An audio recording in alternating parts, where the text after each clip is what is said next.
مظفر گڑھ سے آپ کو خبر دیں گے جہاں پر لیڈی سب انسپیکٹر زیادتی کیس کا ملزم گرفتار کر لیا گیا ہے۔ ملزم کاشف اسلام خان ریکارڈ یافتہ ہے۔ پولیس ملزم ڈکیتی کیس میں پہلے ہی گرفتار ہوا تھا۔ اس حوالے سے مزید تفصیلات بتائیں گے نمائندہ بول نیوز مبشر بیگ۔ جی مبشر بتائیے گا۔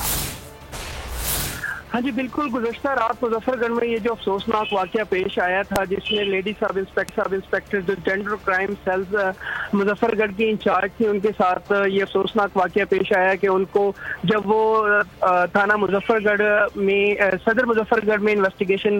کرنے کے بعد باہر نکلی تو ان کو اغوا کر لیا گیا تھا، جس میں جو ملزم جیسے ہی پولیس کو اطلاع ملی اور پولیس نے اس پہ بروقت کارروائی کرتے ہوئے مقدمے کا اندراج بھی کیا اور اندراج مقدمے کے بعد گرفتار کر لیا تھا اور اس کے قبضہ سے جو گاڑی تھی وہ بھی برآمد کر لی گئی تھی۔ جب پولیس نے اپنے انویسٹیگیشن کا دائرہ مزید وسیع کیا تو یہ بات سامنے آئی کہ ملزم جو ہے وہ پہلے بھی ایک مقدمہ میں جو ڈکیتی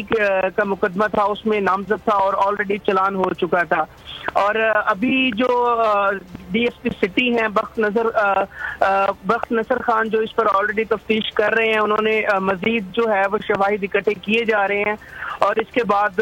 مزید بھی ملزم کا جو ہے وہ ریکارڈ چیک کیا جا رہا ہے جو بعد میں سامنے آئے گا کہ ملزم پہلے بہت شکریہ مبشر۔ سبسکرائب کریں اور بیل دبائیں تاکہ کوئی خبر رہ نہ جائے۔